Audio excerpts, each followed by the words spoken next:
काल साजिला पहिली रज झील पाई आनिथिबा रजदोली काहापाई फासी पालटिजिब केही मध्य विश्वास करेनि। एमिति घटना शुणिले आपण मानक छाती थरी उठिब। किए सेही नृशंस जे एमिति एक भल दिन में एभली अमानसिक काम करदेला। भिडियोटी आरंभ करने पूर्व जदि आपण महाप्रभु श्री जगन्नाथ को भरोसा करुथांती तेबे भिडियोटी को शेष पर्यंत देखंतु। आउ भिडियोटी भल लगी चैनल को सब्सक्राइब करने सहित कमेंट रे जय जगन्नाथ निश्चय लिखंतु। राति पाहिले रज गाँठू सहर सबुआड़े रज पाई सजबाज चली। कुआरी कन्याठू आरंभ करी छोट बड़ समस्ते चलचंचल। बाकी खाली काली सकाळ को अपेक्षा समस्तंकर। दोली झुलिबे, नुआ ड्रेस पिंधिबे, रजपान पोड़ पिठा खाइबे, रज गीत गाइबे, आहुरी एमिति केते कोण मस्ती करिबे। जगतसिंहपुर अंचलर गोटे छोटिया गाँ गोपालपुर। प्रतिदिन भली आज भी सेही गाँर त्रिनाथ बाबूଙ୍କ पिंडारे गाँर किछि भेंडा आउ किछि बुढ़ा मानकर खटी चली। सेही गाँर कांत बुढ़ार कथाठू आरंभ करी खड़ामुंड पर्यंत सबु चर्चा सेठी। आउ किछि छोट पिला त्रिनाथ बाबूଙ୍କ घर सामने खेलुथांती केते नाना रकमर खेल। कुआडे थिला केजाणी हठात दौड़ दौड़ी आसिला कल्पना।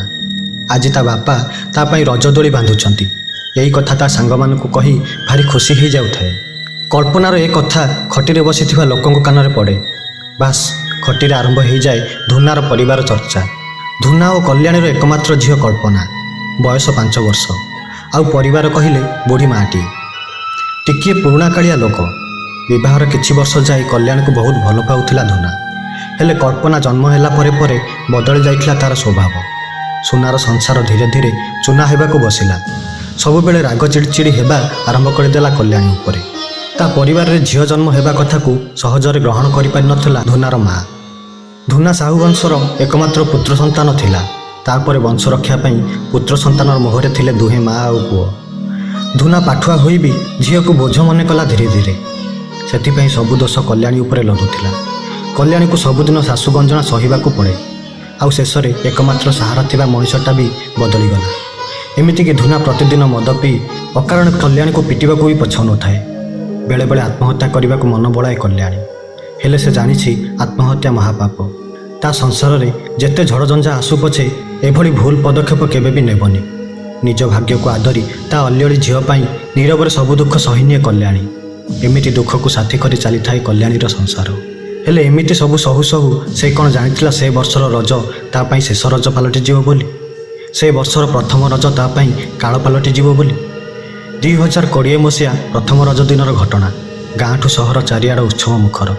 किए नुआ ड्रेस पिंधि बुली बाहरी तो किए दोली खेलुची। ए सबु देखी कल्पना घरे ता पई दोलीटे बांधिबाकू जाई माँ को कहे। माँ कल्याणी कहती, माँ टिके अपेक्षा कर, तो बापा आसतु तो पाई दोली बांधि देबे। एतिकी शुणी कल्पना पुणी चली जाए बाहर को ता सांगमानक सह खेलिबाकू। बजार रु फेरिबा बाटरे झील पाई नुआ ड्रेस ता सांग को रज दौड़ी नहीं फेरे धुना। हेले अभ्यास बसत गाँव निशारे आसी थाए। घरे पशु पशु पुणी आरंभ हो जाए पत्नी विरोध शब्दबाण सबू। दीर्घ दिन धरी सही आसीथिबा ए कथा सबू आज असह्य पालटि पड़े कल्याणी पाई। किंतु निशारे थिबा धुनार मुंड को चढ़ी जाए आहुरी निशा। प्रतिदिन भली आज भी हाथ उठाई दिए कल्याणी उपरे। सबुदिन भली चुप न रही कल्याणी आज प्रतिवाद करे। आउ सेही रागरे कल्याणी कही उठे, तुमर भल मंद दिन किछि भी टिके नाही।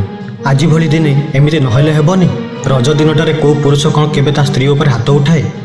कल्याणीर प्रतिवाद असंभाळ पालटि जाए धुना। निशारे निज हिताहित ज्ञान को हराई एक जोर धक्का दिए कल्याणी को। गुहाल घरर शक्त खुंटरे मुंड बाजी टली जाए कल्याणी। निस्तब्ध पालटि जाए परिवेश। हठात ए सब देखी धुना मुंडर बुद्धि हजि जाए। सन्देह निज विषी आंगुली नहीं कल्याणीर नाक पाखरे रखे। किछि भी आभास मिलेनी प्राणर। भांगी जाए ता निशा। भୟରେ व्यतिव्यस्त हो पड़े धुना। संगे संगे किछि बुद्धि जुटे दंड भୟରେ हत्या को आत्महत्यार रूप देबाकू प्रयास करे। रजदोली बांधिबा पाई आनिथिबा दौड़ी घर सामनार पाटियार दौड़ी को फास करी झुलेई दिए कल्याणी को। ये सबु घटना को नीरव हो देखुथाए कल्पना। छोट हेले भी ये सबु ता पाई नुआ नुह। प्रतिदिन ता बापा माँ को पिटंती और मामा एमिति कांदी कांदी शुए। आज ता आखि आगे जहाँ सबु घटीगला ताहा से देखिछि हेले किछि भी बुझी पारिनी।